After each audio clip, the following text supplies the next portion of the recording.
Selamlar arkadaşlar. Bu bölüm İngilizce olacak. The Rational Male'i okuduğumuz okumaya devam edeceğiz kaldığımız yerden. Bu bölüm maalesef İngilizce bilmeyenler için olmayacak. Hazırsanız başlayalım.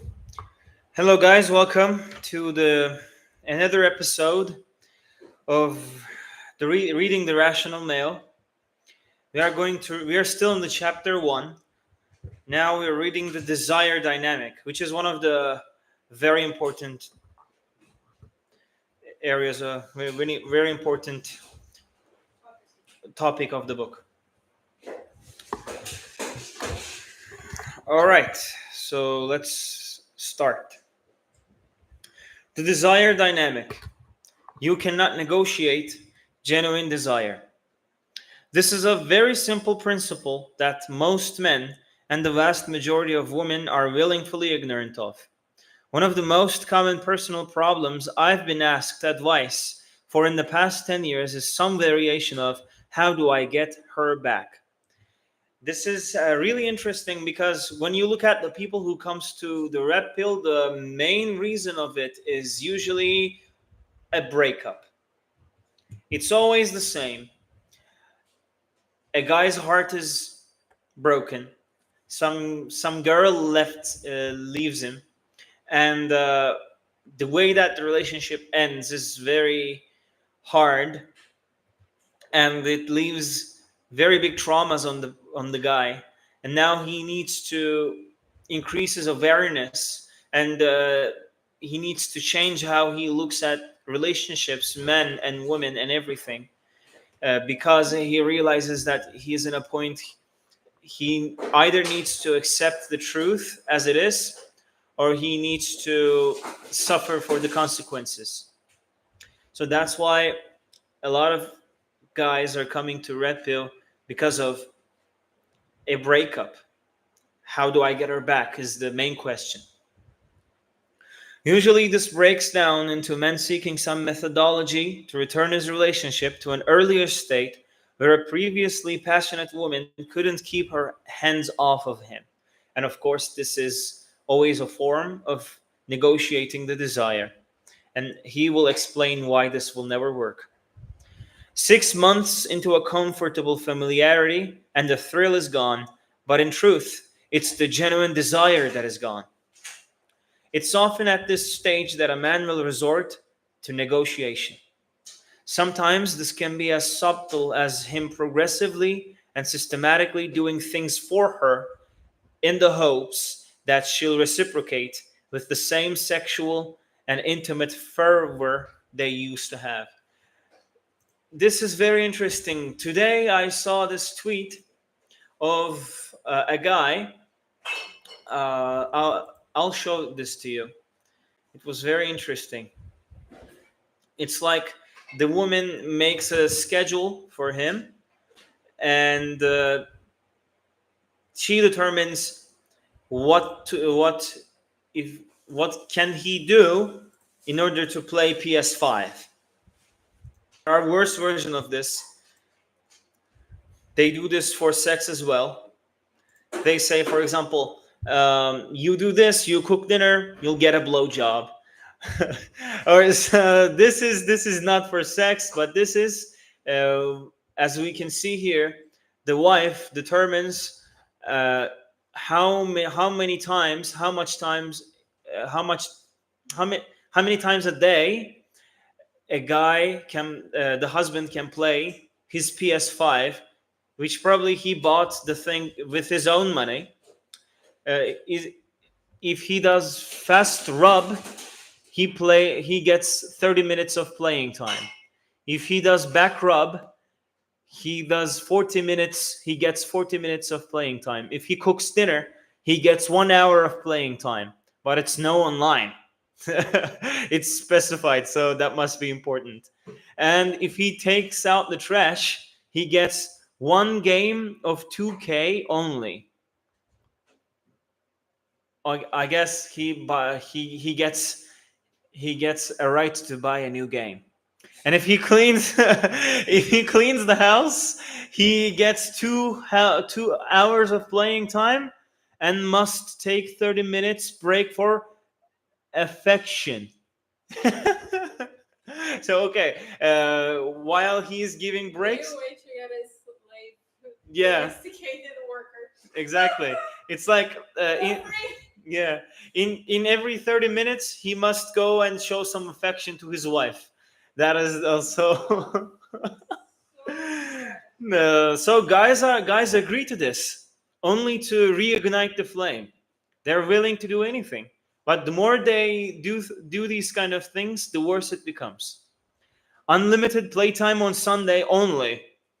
No playtime on holidays. If violation of this schedule occurs, your PS5 will be sold to Smart Pawn on Troost. So I don't know if this is real or it's just my wife says knowing Americans, she vouches that this is real. I saw the worst version of this. So this is for PS5. I saw another version for sex. So the guy gets as much as intimacy as he does the house chores.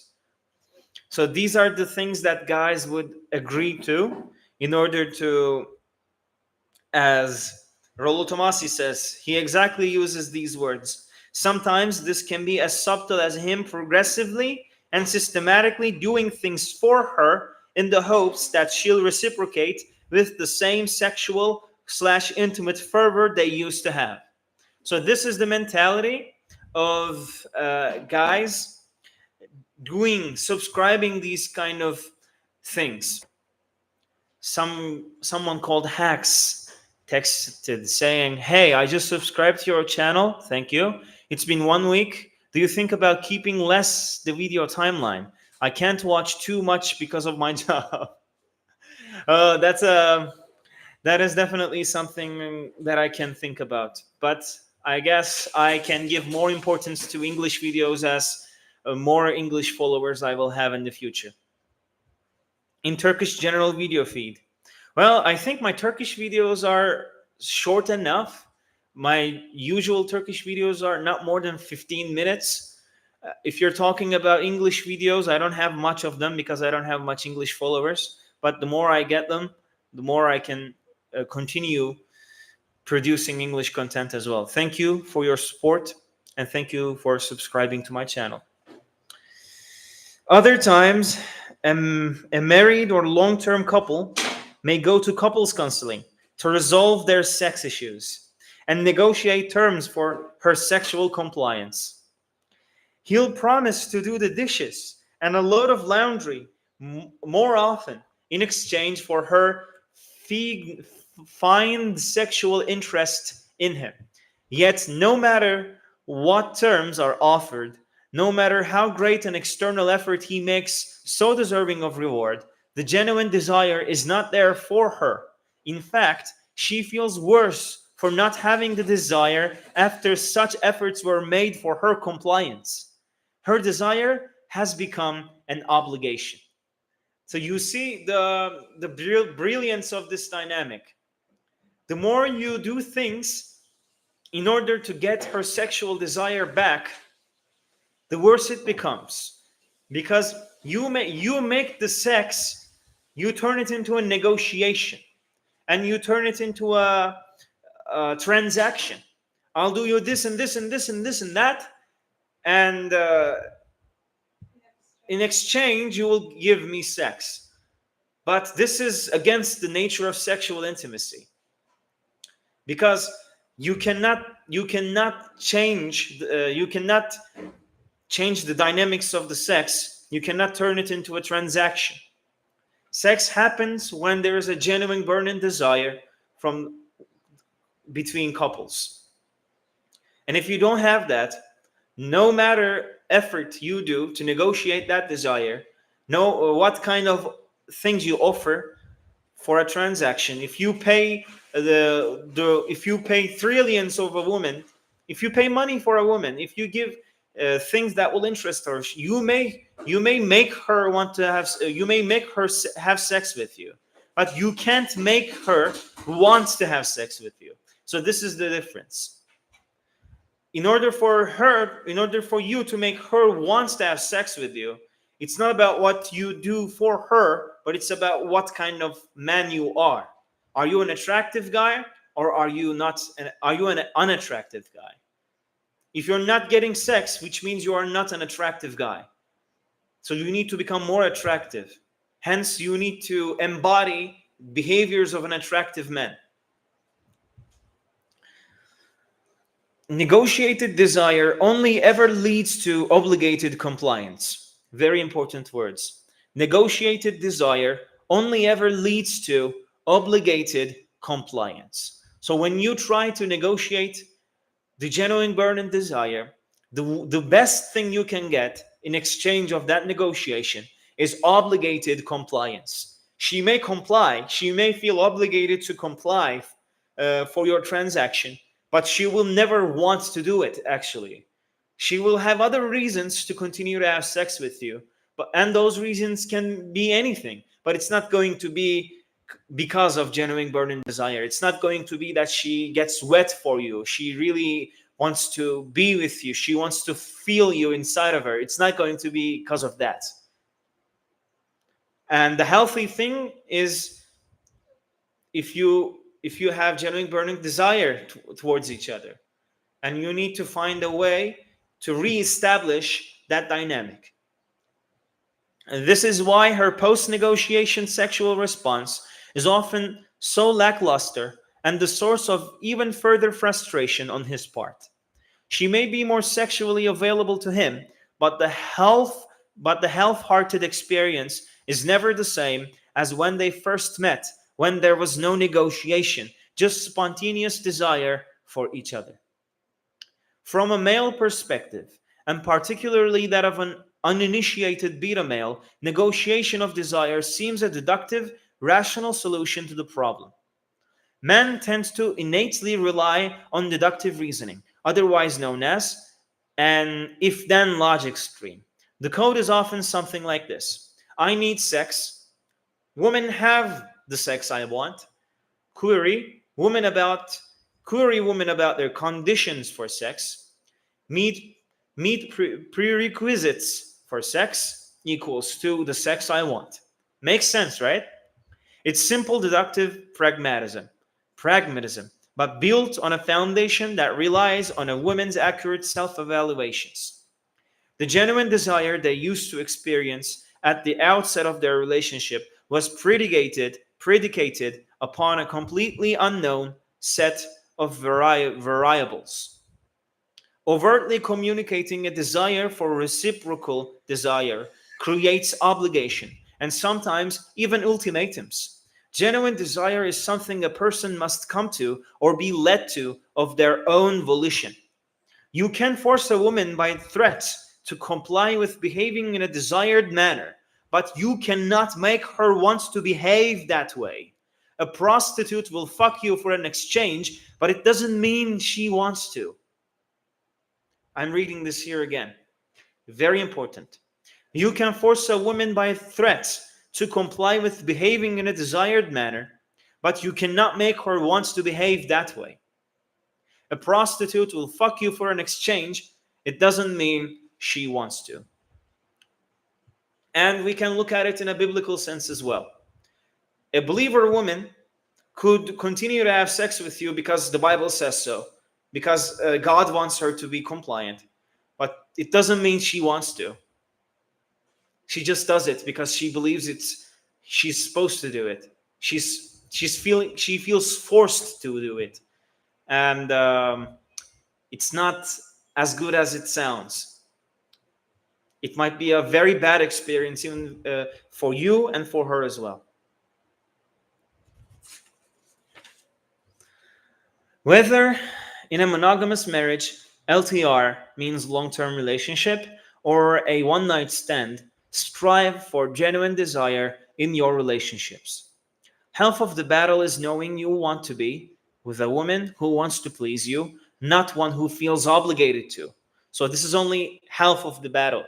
You need to be with a woman who wants to please you, not one who feels obligated to. And it's better for you to be alone than be with a woman who feels obligated to please you, but not really wants to.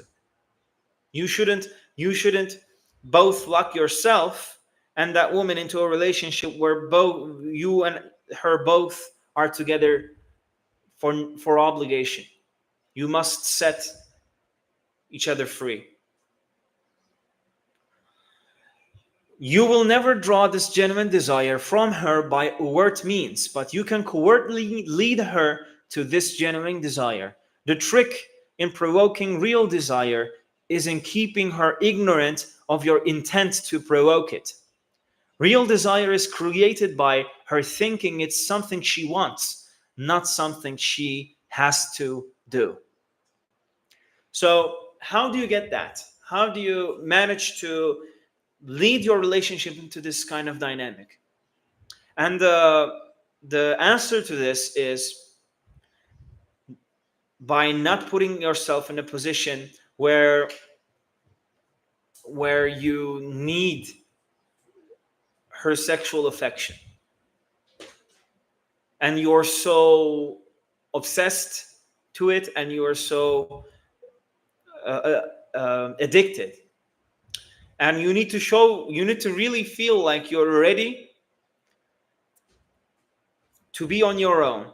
If your requirements aren't met, you're not really in need of her.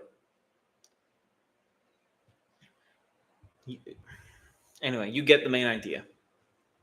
Imagination. A woman's imagination is the single most useful tool in your game arsenal.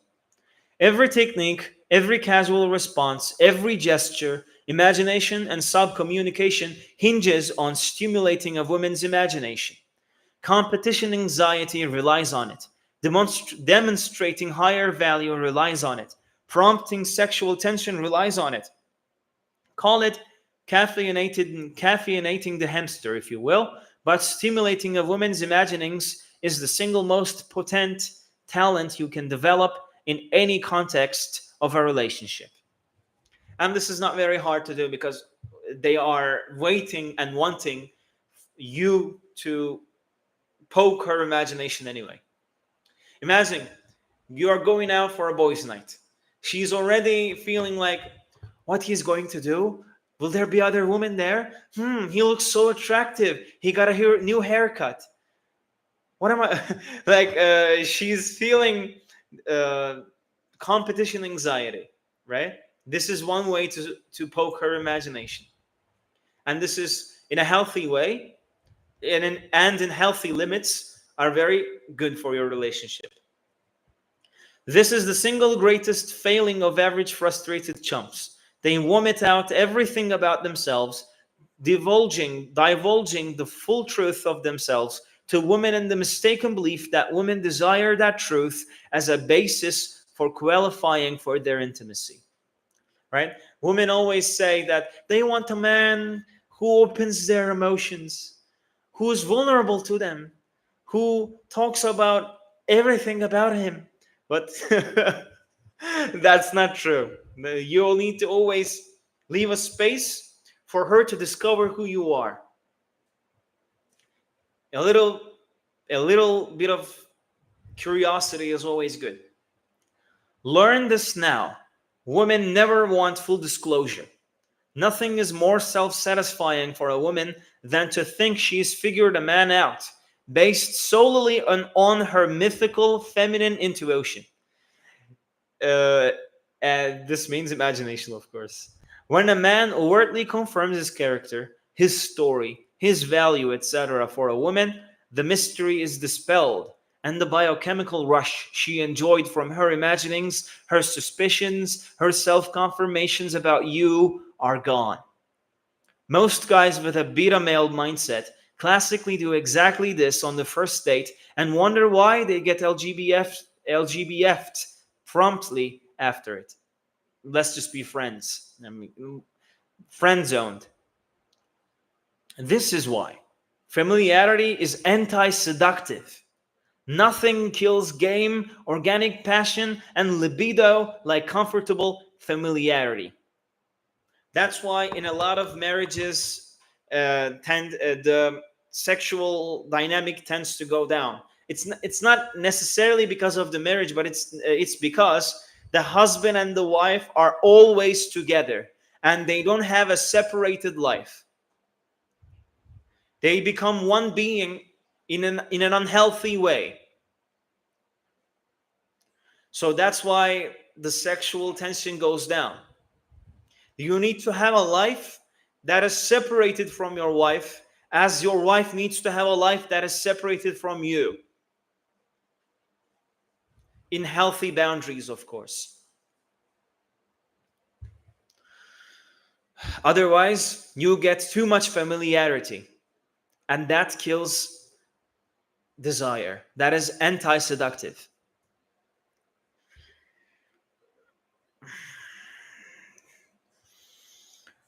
Despite their common filibuster tactics, women don't want to be comfortable with a potential or proven sex partner. They need their imaginations stoked to be excited, aroused, and anxious to want sex with a potential partner.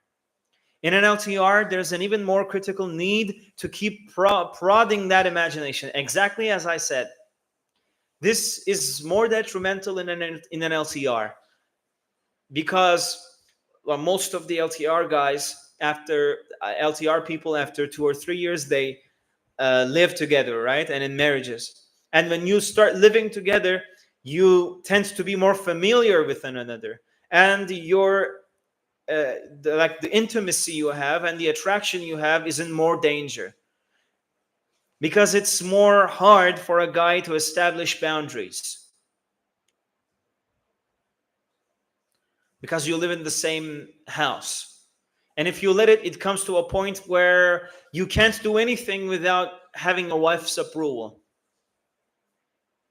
You need to get out in the time when your wife wants. You need to come home in the time where you want. In the time your wife approves. You need to call her where you are, with whom you are. You need to answer her text messages. You need to answer her calls and do all those things. Right? This is a way of her trying to control you in an unhealthy way. And if you let it, she would do.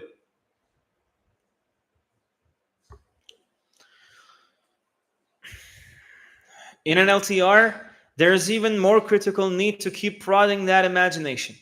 I would go so far as to say it's imperative for a healthy relationship, but then you'll ask, how do you go about that when your LTR girlfriend or wife already knows you, already knows your story, and the familiarity becomes cemented in? The easy answer is never let it be from the outset. The health of any LTR you might entertain depends and survives on the frame you enter into with it. The foundations of a healthy LTR are laid while you're single and dating non exclusively. I have yet to meet the guy who's told me he's getting more frequent, more intense sex after his LTR slash marriage slash live in situation was established.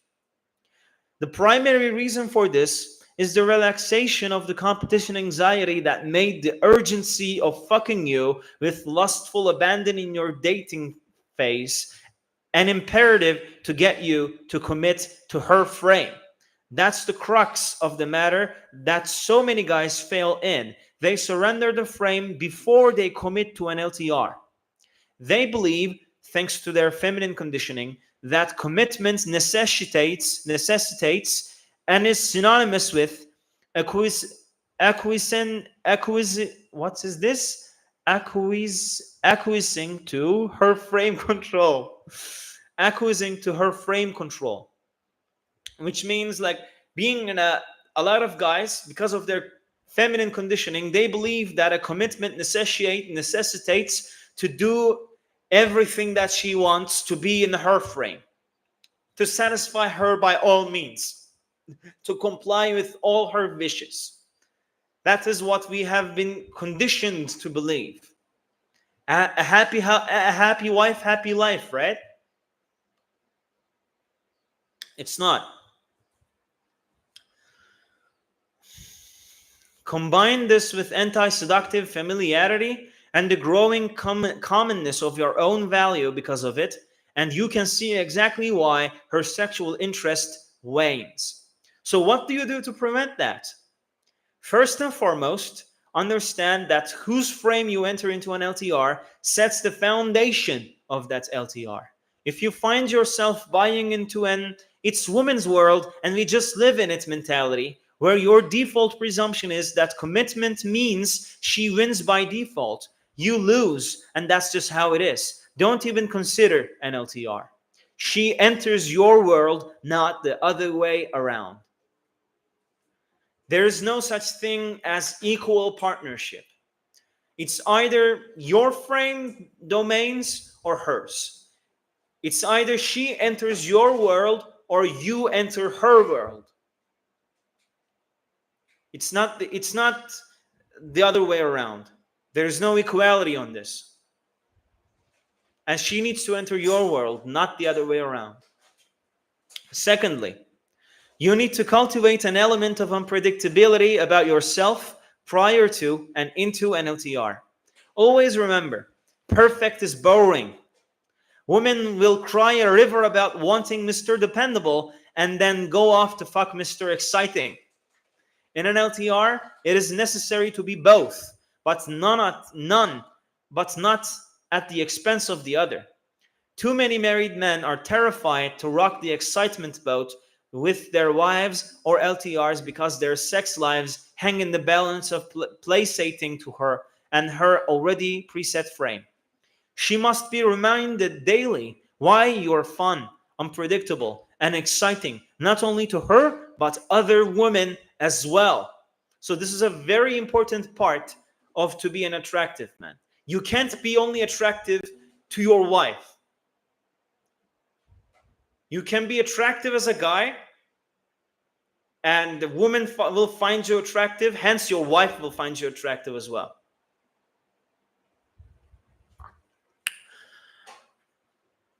This requires covertly, tactfully, demonstrably implying that other women find you desirable, but not trying, not actively trying that, but you need to be in a kind of guy that stimulates these kind of things naturally. You're not going to try doing these things. You're not going to try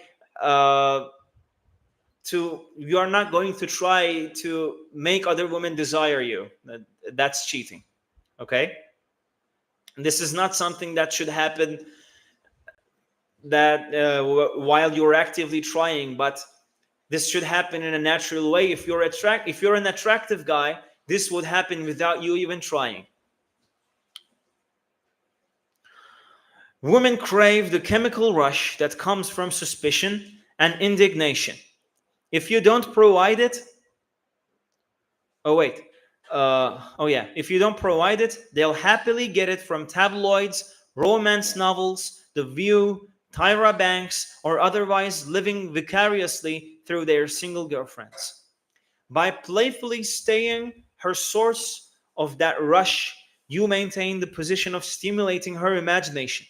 Married men who were defeated before they committed don't think that elements of game apply to marriage out of fear of upsetting their wives' frame, when in fact being cocky and funny, neg hits, and many other aspects of game work wonderfully. Just kicking her in the ass or busting her chops playfully is sometimes enough to send the message that you're fearless of her response.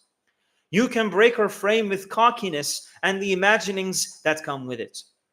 Breaking from an established, predictable familiarity is often a great way to fire her imagination. Married guys will report how sexual their wives become after they get to the gym and start shaping up after a long layoff or for the first time. It's easy to pass this off as looking better maxes women more aroused, which is true, but underneath that is the breaking of a pattern. Breaking of a pattern. You're controllable and predictable so long as you're pudgy and listless. What other woman would want you? Right? Sometimes in some field reports I'm reading, it's like women actively trying to make their men less attractive, more fat, for example, giving them less healthy foods, or trying to prevent them from doing things that will improve them. So she's doing this so she could get less jealous, right? She's trying to she's doing this out of fear, but that fear makes her control him, and then it makes her lose her desire to the guy, right? So you're controllable and predictable so long as you're pudgy and listless. What other woman would want you? But start changing your patterns, get into shape, make more money, get a promotion, improve and demonstrate your higher value in some appreciable way, and the imagination and competition anxiety returns. All right. I think we are done. I'm looking when the chapter one will finish. Let me hydrate myself.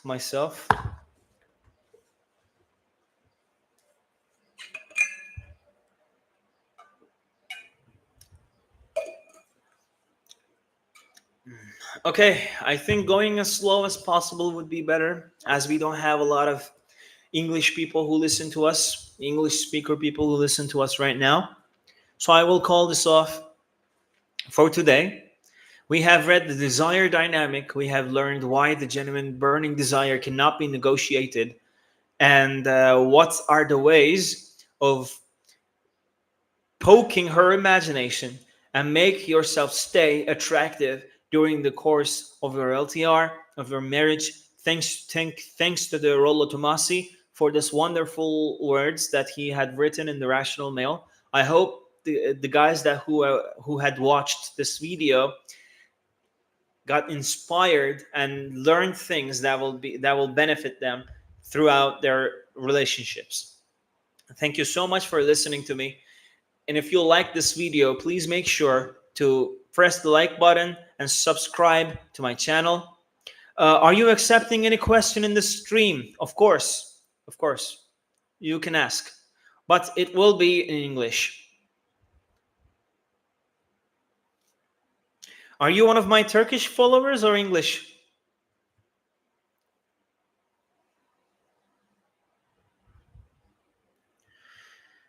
I'm waiting for your question, by the way.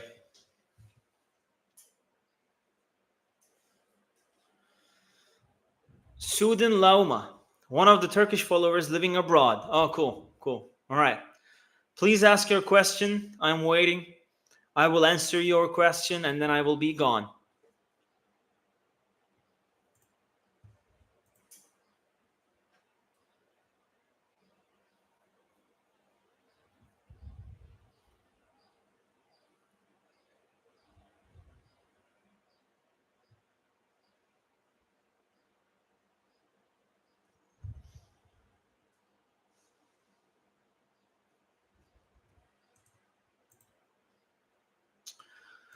Waiting.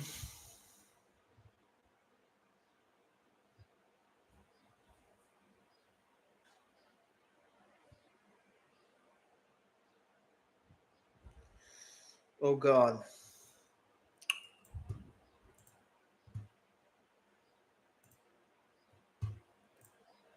How to handle the situation when girlfriend is being pushed to be modern woman by her extreme feminist girlfriends? God, that's a good question.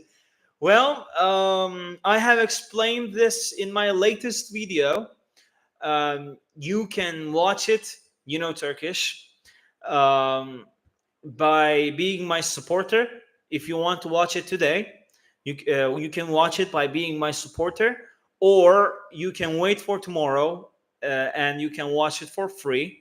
In there, I'm explaining you cannot change how others behave, but you cannot change. You can change how you behave and what you do and what you don't do.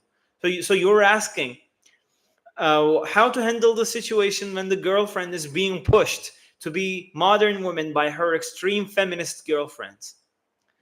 And you said, should I go direct confrontation with her friends or just keep my girlfriend's mind as a as an area of conflict? Look, what you need to do is you need to change your perspective about how you look at this situation. You are trying to look at it as, I need to change how my girlfriend behaves. But you can't change that. But what you can change is to accept or reject to be in a situation where you don't want to be. You cannot change what she wants to do, what she thinks, what she feels like, but you can change what kind of a person you would be with. You understand? So you can tell her, look, I understand and respect that you are the kind of person that you are, and you have some views that I don't share, but I can't be in a serious relationship with people who shares these kind of values. I don't take these kind of women seriously. I enjoy spending time with you. I enjoy all the things we do together, but I just can't be in a serious relationship with you if you, for example, if you be friends with these people. You're going to say that, and that's all. So make sure, and this is not an ultimatum. This is about you declaring that if you declaring that you are going to either you are going to either it's like you're declaring that this is the kind of woman you want to be with, and you're giving her the choice of being the kind of woman that you want to be or not. And she has the choice. She can be the kind of woman that you want to be with, or she can choose not to be the kind of woman you want to be with. In either way, it's her choice, and you should respect that. But she also needs to respect your choice of being the kind of wanting to be the kind of woman you want to be. So what you need to do is just to declare that, and that's all. All right? I hope you understand. I hope I have explained everything clearly. I don't really explain. I don't really answer questions in English, so I'm not sure if I spoke correctly or as fluent as possible or as open as possible. I hope you liked it, and thank you for the super chat. Thanks. We need more content from you in English. All right. I will be making more content in English. Thank you so much for your support. Then it's all about letting her make the decision of, should I stay with my man or should I feed my cats in 40s? Exactly. Exactly. This is the decision she needs to make. You're just declaring her that it's time for her to decide. All right? In either way, it is going to be as you want. What you want is not specifically be with her, but be with a woman that be with the kind of woman that you want to be with, and it could be either her or someone else. That doesn't really matter. You would like it to be her if she would comply and if she would be the kind of woman that you would want to be, but she has the choice not to be, and you have the choice not to stay. So in either way, you win. This is a win-win situation for you if you set your frame correctly. All right. I hope I have answered your question well, and I hope I have cleared your mind about your problem. Thank you so much for listening to me, and thank you so much for the super chat. It really motivates me when I see people helping me to create more content. I wish you guys a good day, and please be waiting for my newest episodes. See you. Take care of yourselves.